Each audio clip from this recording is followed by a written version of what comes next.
আজকে আমি আপনাদের সঙ্গে একদম একটা সিম্পল করলা ভাজি রেসিপি শেয়ার করব।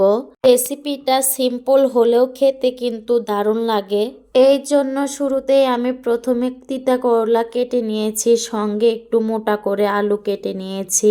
আর এখানে আমি প্যানে সামান্য একটু তেল দিয়ে তেলের মধ্যে পেঁয়াজ কাঁচামরিচ ভেজে নিয়ে হলুদের গুঁড়া লবণ দিয়ে ভালোভাবে নেড়ে চেড়ে মিক্স করে নেওয়া হয়ে গেলে কেটে ধুয়ে রাখা চিংড়ি মাছ দিয়ে দিব।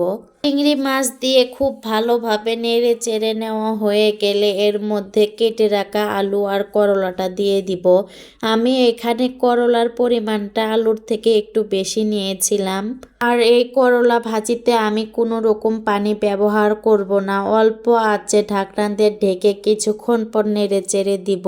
এইভাবে ভেজে নিব। একদম আমার ভাজিটা রেডি হয়ে গিয়েছে। এখন আমি চুলা থেকে নামিয়ে নিলাম। দেখতেই পাচ্ছেন করলা ভাজিটা কত সুন্দর হয়েছে।